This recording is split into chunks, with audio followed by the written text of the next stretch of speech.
প্রিয় দর্শক, আসসালামু আলাইকুম। সবাইকে আমন্ত্রণ জানাচ্ছি বাংলা ভিশনের প্রতিদিনের আয়োজন সংবাদ বিশ্লেষণধর্মী অনুষ্ঠান ফ্রন্ট পেজে। সাথে আছি আমি ইমরুল কায়েস। প্রিয় দর্শক, আজ আমাদের সাথে আলোচনার জন্য স্টুডিওতে রয়েছেন দেশকালের অ্যাসাইনমেন্ট এডিটর মাসুদ করিম। মিস্টার মাসুদ করিম, আপনাকে স্বাগত জানাচ্ছি। ধন্যবাদ আপনাকে। প্রিয় দর্শক, আমরা আলোচনা শুরুর আগে চলুন দেখে আসি আজকে প্রকাশিত সংবাদপত্রের প্রধান প্রধান শিরোনাম।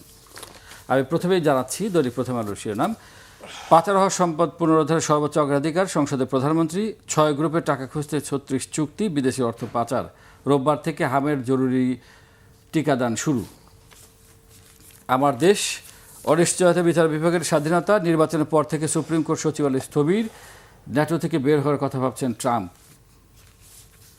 দৈনিক ইত্তেফাকের শিরোনাম: পাচারকৃত সম্পদ পুনরুদ্ধার করে সর্বোচ্চ অগ্রাধিকার, সংসদে প্রথমবার প্রশ্নোত্তরে প্রধানমন্ত্রী তারেক রহমান। হামের টিকা রবিবার থেকে স্বাস্থ্যকর্মীদের ছুটি বাতিল।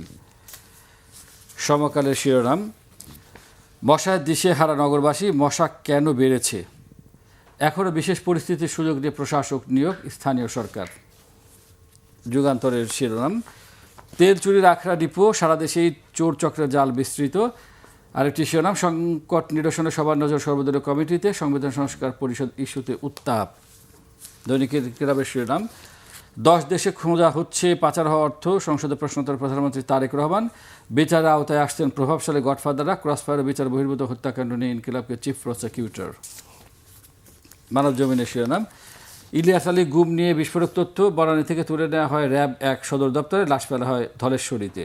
ফ্যাসিস্ট আমলে 234 বিলিয়ন মার্কিন ডলার পাচার হয়েছে। কালের কণ্ঠের শিরোনাম: কিসের দেশ, নিজেরটা আগে। 5 কোটির আইনে 1.5 কোটির বৃদ্ধাঙ্গুলি। গ্রামীণ বিশ্ববিদ্যালয়: বিদেশি অর্থ পাচারকারীদের শাস্তি প্রচলিত আইনেই হবে, সংসদে প্রশ্নোত্তর পর্বে প্রধানমন্ত্রী। কারবেলা: আধ্যাত্মিকতার আবরণে সম্পদের পাহাড়, দেওয়ানবাগ দরবার শরীফ। পাম্পের শূন্যতা, বন্দরের জট, জ্বালানিবাহী জাহাজের। বাংলাদেশ প্রতিদিনের শিরোনাম: 234 বিলিয়ন ডলার পাচার, 15 বছরের তথ্য তুলে ধরে সংসদে প্রধানমন্ত্রী তারেক রহমান। বিদ্যুতের বিস্ফোরণ অসম চুক্তি, তদন্ত কমিশন সময়ের দাবি। দেশ রূপান্তরের শিরোনাম: রায়ের তারিখই 27 বার, অস্বাভাবিক এক মামলার জটিল সমীকরণ। বিরোধী দল ওয়াকআউট, আন্দোলনের হুঁশিয়ারি। নয়া দিগন্তের শিরোনাম: গণভোট ও জুলাই শরদ ইস্যুতে সংসদে উত্তাপ, ওয়াকআউট বিরোধী দলের, সরকারি দলের পাল্টা মুলতবি প্রস্তাব। ফ্যাসিস্ট আমলে 234 বিলিয়ন ডলার বিদেশে পাচার হয়েছে, সংসদে প্রধানমন্ত্রী। বণিক বার্তা: মধ্যপ্রাচ্যে যুদ্ধ সংকট প্রভাব মোকাবেলায় বহুমুখী আগাম উদ্যোগ চান শিল্পোদ্যোক্তারা। ইরান যুদ্ধ থেকে পিছু হটার ইঙ্গিত ট্রাম্পের। The Daily Star: $235 billion laundered under Awami League regime. আরেকটি শিরোনাম: government bank borrowing surges amid war, interim legacy. Daily Observer: fuel shortage threatens cargo handling at Chittagong port, rising business cases expose health care failure. সর্বশেষ আমার হাতে news পত্রিকার শিরোনাম: opposition stages walkout, warns of street protests, consumers still suffer in getting fuel oil. Mister Masud করে আমরা যে শিরোনামগুলো দেখলাম প্রতিটি কাগজে, তাতে আমরা একটি খবর বিশেষ করে সব কাগজেই দেখছি, সেটি হচ্ছে যে গতকাল সংসদে প্রথমবারের মতো মাননীয় প্রধানমন্ত্রী তারেক রহমান তিনি প্রশ্নোত্তর পর্বে অংশ নিয়েছেন এবং তিনি প্রশ্নের জবাবে বলেছেন যে পাচার হওয়া অর্থ ফেরাতে সর্বোচ্চ অগ্রাধিকার দেবেন এবং যারা পাচারকারী রয়েছেন তাদেরও শাস্তির আওতায় আনা হবে, তাদেরকে প্রচলিত আইনে বিচার করা হবে। অর্থাৎ তিনি বলেছেন যে আওয়ামী লীগ আমলে যেভাবে যখন তখন যাকে তাকে তুলে নেওয়া হতো সেটা এই সরকার করবে না, আইনের গতিতেই চলবে।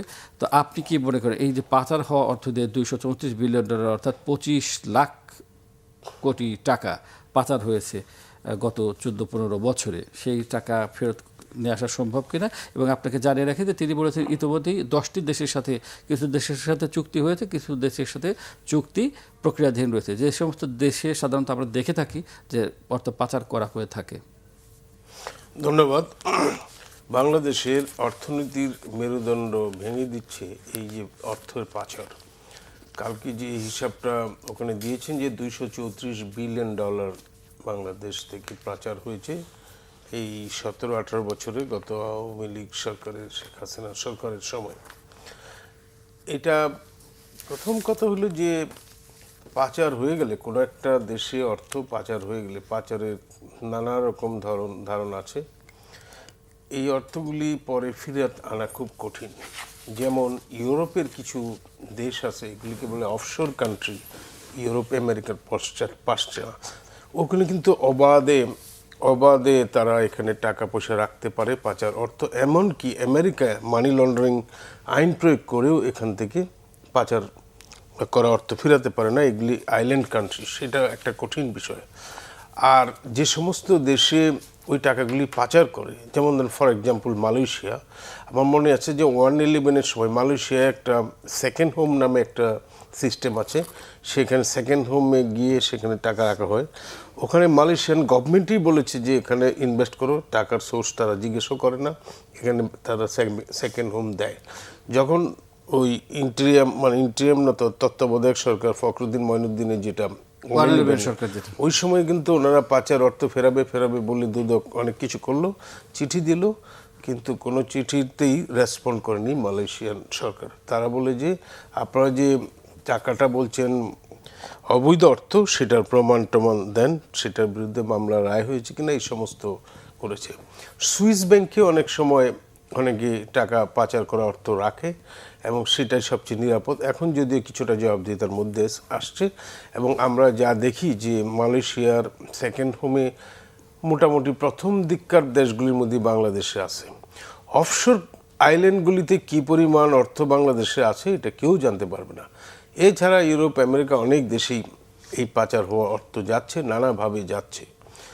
এখন যেই জিনিসটা এখানে সবচেয়ে বিচার্য, প্রথম বিচার হলো যে পাচার যাতে অর্থ না হতে পারে সেই ধরনের মেকানিজম গড়ে তোলা। দেখা যাচ্ছে যে বাংলাদেশ থেকে নানা প্রক্রিয়ায় পাচার হয় অর্থ, এবং এগুলি গবেষণা করে অনেকেই বের করেছেন। আন্ডার ইনভয়েসিং, ওভার ইনভয়েসিং, অন্যান্য নানা প্রক্রিয়ায় যারা এখানে বড় বড় লুণ্ঠনকারী আছে বাংলাদেশের অর্থ সম্পদ, তারা বিদেশে নিরাপদে তারা টাকাগুলি রেখে দিচ্ছে। কিন্তু এরা তো আসলে পালিয়ে যায়, ধরাছোঁয়ার বাইরে চলে যায়, তখন তো সমস্যা। আমি সেটাই বলছি যে সেটা যাতে না যায় সেটার একটা মেকানিজম অবশ্যই উদ্ভাবন করতে হবে, এটা টেকনোলজিক্যালও এবং প্রশাসনিকও। তবে যেই জিনিসটা হয় যে এখানে পাচারের ক্ষেত্রে অনেক সময় যারা এখানকার অথরিটি আছে তারা অনেক সময় হেল্পও করে, নানা রকম অনিয়মের আশ্রয় নিয়ে। যে কারণে যে 10টা শিল্পগোষ্ঠীর নাম এখানে এসছে, তারা কিন্তু এইভাবেই নানাভাবে পাচার। সুতরাং 1 নম্বর প্রায়োরিটি হওয়া উচিত যে ফার্দার যাতে কোনো টাকা পাচার এই দেশ থেকে না হয়, এটা একটা ব্যাপার। দ্বিতীয় হলো যে পাচারকারীরাও এক ধরনের যুক্তি এখানে প্রদর্শন করে যে আমাদের এখানে টাকা পয়সা নিরাপদে রাখা যায় না, ওখানে নানা রকম সমস্যা, এই সমস্যাগুলি এখানে ইনভেস্ট করতেও সমস্যা, এটা ওইটা। তো আমার মনে হয় সেই বিষয়টাও দেখা যেতে পারে। তবে সবচেয়ে বড় যে জিনিসটা সেটা হলো যে এই যে পাচার হওয়া অর্থ যারা পাচার করেছে তাদের বিরুদ্ধে আইনগত প্রক্রিয়া গ্রহণ করা। এখন আইনগত প্রক্রিয়া গ্রহণ করার একটা বড় সমস্যা হলো যারা পাচার করেছেন অর্থ তারা কেউই দেশে নাই, তারাও বিভিন্ন দেশে আশ্রয় আছেন, এবং এরা যতদিন পর্যন্ত তারা পরিস্থিতিটা কোনো রকম নেগোশিয়েট করতে না পারেন ততদিন পর্যন্ত কিন্তু তারা দেশে ফিরবেনও না। তো সেই জন্যে আমি মনে করি যে অর্থ ফেরানো যদি প্রধান প্রায়োরিটি হয় তাহলে সেক্ষেত্রে এটা এক ধরনের ডিলিংয়ের ব্যাপারও থাকে। আর সেটি আপনাকে বলছিলাম যে অলরেডি হংকং, সিঙ্গাপুর, মালয়েশিয়া এদের সাথে চুক্তি হয়েছে এবং আরও 7টি দেশের সাথে চুক্তি প্রক্রিয়াধীন রয়েছে। এটা কি আশার আলো না এই সরকার আসার পরে এই অর্থ উদ্ধারের জন্য? এইগুলি অবশ্যই গ্রহণ করা যেতে পারে, কিন্তু নজির খুব সামান্য যে এই ধরনের চুক্তি করে বা এই ধরনের ডিপ্লোম্যাটিক এফোর্ট নিয়ে যে টাকা যে খুব বেশি উদ্ধার করা সম্ভব হয়েছে সেই ধরনের নজির খুব সামান্য। তবু আমি মনে করি যে এটা অবশ্যই করা দরকার, এবং সবচেয়ে বড় যে জিনিসটা করা দরকার যে যারা এখানে পাচারের সঙ্গে জড়িত, যদিও আমরা শুনেছি যে যারা পাচার করেছে অভিযোগ এসেছে তাদের অনেকের ব্যাংক হিসাবগুলি এখানকার জব্দ করেছে, কিন্তু এখানকার হিসাব জব্দ করে তো কিছু লাভ নাই। এখানে হয়তো সম্পদ কিছু জব্দ করা হয়েছে, কিন্তু তারা যে এখানে পাচার করেছে সেখান থেকে কিন্তু আনা সম্ভবই হচ্ছে না। তো সেই জন্যে আমি মনে করি যে তাদের একটা আইনগত দৃষ্টান্ত যদি থাকে যে শাস্তির, দেখা যাচ্ছে যে যারা পাচার করছে তাদের কোনো শাস্তি হচ্ছে না। এখন $234 বিলিয়ন, আপনি চিন্তা করতে পারেন আমাদের গ্রোথটা কোথায় চলে যেত এটা যদি এই দেশে ইনভেস্টমেন্ট হইতো। কিন্তু দেখা যাচ্ছে যে এই টাকাটা ওখানে চলে গেছে এবং এসব টাকা কিন্তু অবৈধভাবেই ইনকাম করা হয়েছে, এই দেশের টাকা লুট করা হয়েছে। এটা যে এমন বৈধভাবে গেলে তো আর পাচার করার প্রশ্ন আসে বিশেষ করে ব্যাংক সেক্টর যেভাবে ধ্বংস করা হয়েছিল, ব্যাংক সেক্টর, ব্যাংকের থেকে ধরেন এই যে গ্রুপগুলির নাম এসালাম, অন্যান্য অনেকগুলি গ্রুপের নাম বলা হয়েছে, এইসব গ্রুপগুলি কিন্তু বেশিরভাগ টাকাই নিয়েছে ব্যাংকের থেকে ঋণ হিসেবে, এই হিসেবে সেই হিসেবে। তো তারা এইসব টাকা কিন্তু আমাদের খরচ করেছে। প্রথম আলোতে সেগুলো হচ্ছে S Alam group, Beximco group, Aramit group, Sikder group, Orion group, Nassa group. তাদের মোট ঋণের পরিমাণ 3,24,501 কোটি। এটা হলো একটা ব্রড হিসাব। আমি মনে করি যদি একটু মাইনরলি খোঁজা যায় তাহলে এই হিসাবটা আরও বাড়বে এবং এটা তো সব হিসাব তো পাওয়া যায় না, পাচারকারীরা তো আপনার কাছে হিসাব দিয়ে যাচ্ছে না। তো সুতরাং এটা একটা ব্রড হিসাব। আমি মনে করি অ্যাকচুয়াল পাচারের পরিমাণটা হয়তো আরও অনেক বেশি হবে। তো আমি মনে করি যে এই বিষয়গুলি যেমন আমাদের অভ্যন্তরীণ আইনের প্রয়োগ দরকার, বাট বিভিন্ন দেশের সাথে সহযোগিতার জিনিসগুলিও দরকার, আবার ইন্টারন্যাশনাল ক্ষেত্রে যে ইন্টারন্যাশনাল মানি লন্ডারিং যে জাতিসংঘের অধীনে হোক, অন্যান্য সংস্থার অধীনে হোক, সেগুলি কোঅপারেশনের দরকার। এবং খুব সামান্য পরিমাণ অর্থ বিভিন্ন সময় ফেরত আনা সম্ভব হয়েছে, সুতরাং সেই নজিরগুলিও আমাদের সামনে আছে এবং অন্যান্য দেশ কীভাবে এগুলি প্রয়োগ করছে সেইগুলি করা দরকার।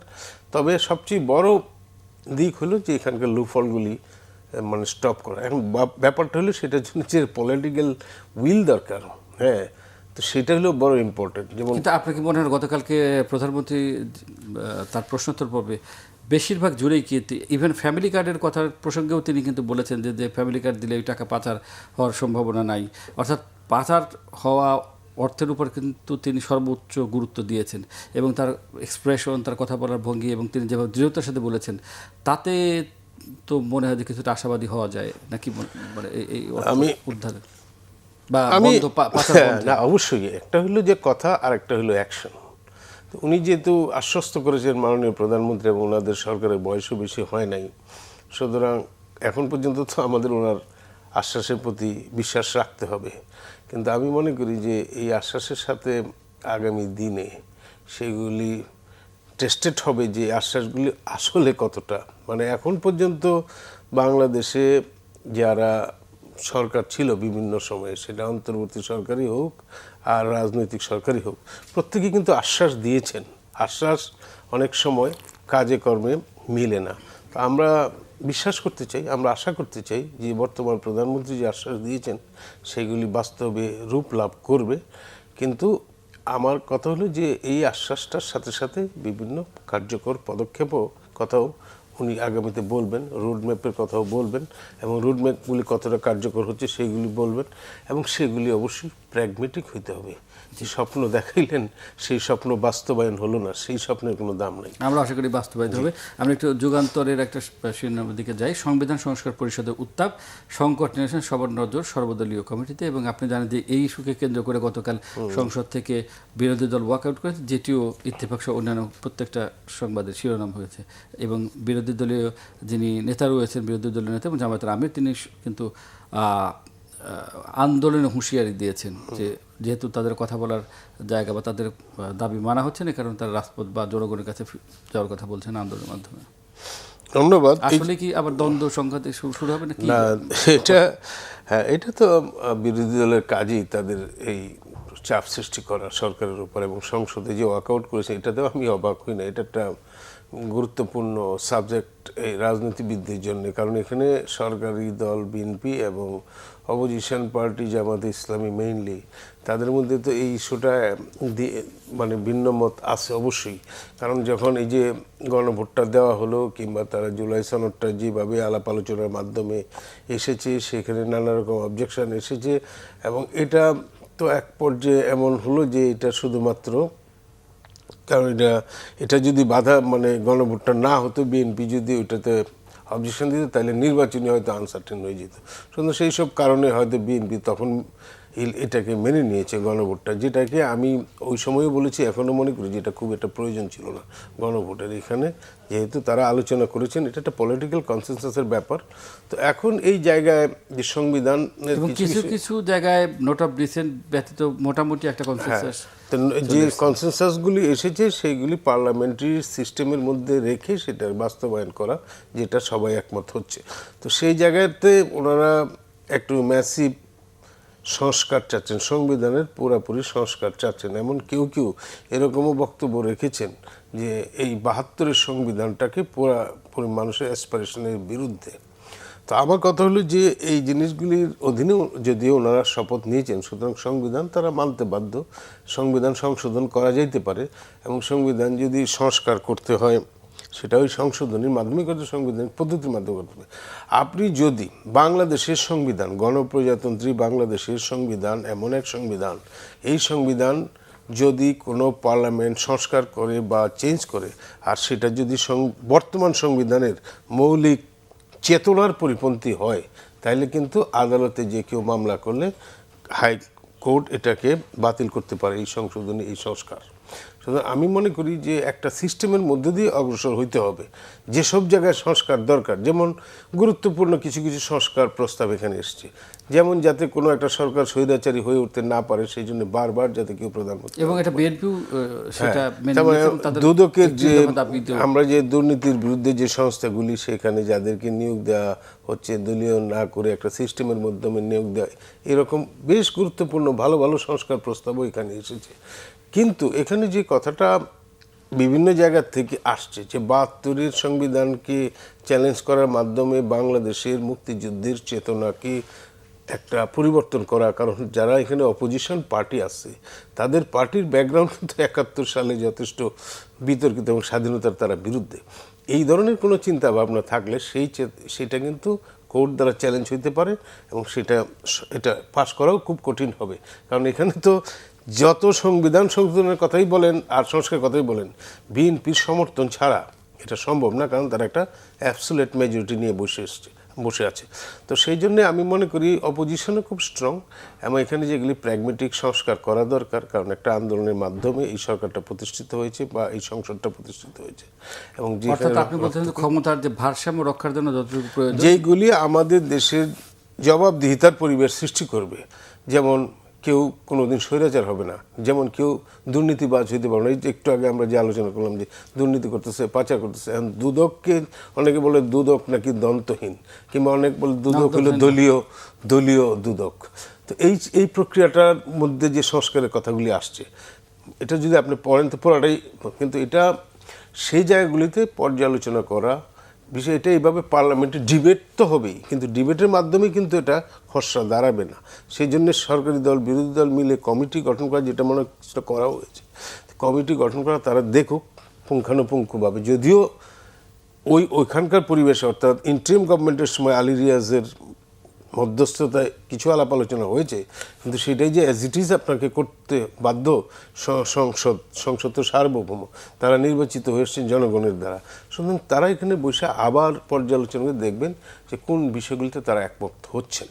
আর সবচেয়ে বড় কথা যেটা বিএনপিকে আমি বলবো, বিএনপির জন্য তারা একটা বড় রাজনৈতিক দল, যাদের হাতে সবচেয়ে বেশি ক্ষমতা সংসদের, তো তারা যদি সংস্কার বিমুখ হয়, সেটাও কিন্তু মানুষের কাছে গ্রহণযোগ্য নাও হইতে পারে। তো এই জন্য আমি মনে করি সংস্কার একটা চলমান প্রক্রিয়া, এবং এটা যখনই প্রয়োজন হবে সংস্কার করবেন, কিন্তু এমন কোনো সংস্কার করবেন না যেটা মানুষের কাছে, মানুষের অ্যাসপিরেশনের বিরুদ্ধে যায় বা বর্তমান সংবিধানের মৌলিক চেতনার সঙ্গে কন্ট্রাডিক্ট করে, কারণ এই সংস্কার আপনি টিকিয়ে রাখা সম্ভব নাও হইতে পারে।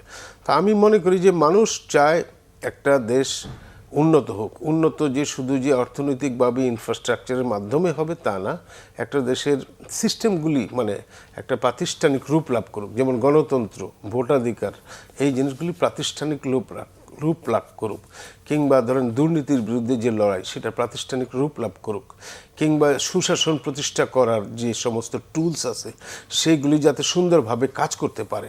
এই সব যদি কাজ করতে পারে, মানবাধিকার, মানুষকে গুম করা যাবে না। প্রধানমন্ত্রী বলেছেন যে গুম হয়েছে, এই যে ইলিয়াস আলীর প্রসঙ্গটা এখানে ইন্টারভিউশনে আসছে এবং ওনার ওয়াইফ ওই দিন পার্লামেন্টে নিজেও বলেছেন, উনি তো এখন সংসদ সদস্য, তো উনিও বলেছেন।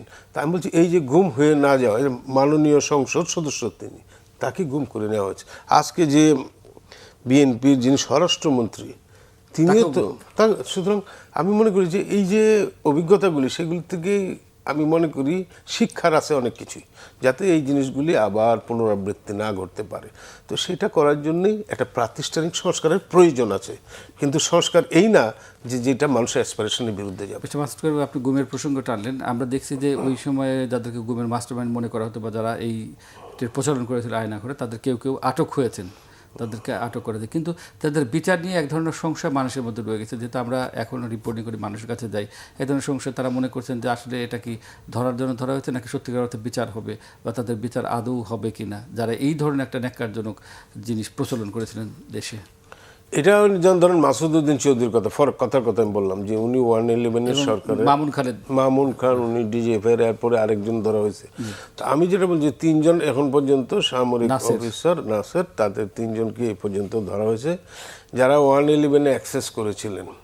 একটা হলো যে মাসুদউদ্দিন চৌধুরীর যে হিস্ট্রি, সেটা দেখা যাচ্ছে যে উনি, এটা তো আমরা নিজের চোখেও দেখা, যে উনি ব্যবসায়ীদের ধরে নিয়ে আসছেন বা রাজনীতিবিদদের ধরে নিয়ে ট্রুথ কমিশন করেছেন। তারপরে আরেকটা কি যেন কমিটির উনি প্রধান, গুরুতর অপরাধ দমন কমিটি, ওই কমিটির প্রধান ছিলেন। উনি খুব গর্বের সাথে বলছেন যে আমি রাঘব বোয়ালদের ধরবো, এটা সেটা, কিন্তু শেষ পর্যন্ত দেখা যাচ্ছে দুর্নীতির মাধ্যমে তারা ছাড়াও পেয়ে গেছেন এবং নিজেও দুর্নীতি করেছেন বলে নিজেও দুর্নীতি করেছেন। এবং পরবর্তীতে যেহেতু আওয়ামী লীগ সরকার তাদের তৎকালীন মঈনুদ্দিন ফখরুদ্দিন সরকারের কিছুটা আনুকূল্যে ওনারা ক্ষমতায় যেতে সমর্থন, সে কারণে তাদেরকে সেফ এক্সিটও দিয়েছেন, প্রধানত মঈনুদ্দিন সাহেব এবং ফখরুদ্দিন সাহেব, যারা পরে আর দেশেই আসতে পারেন নাই।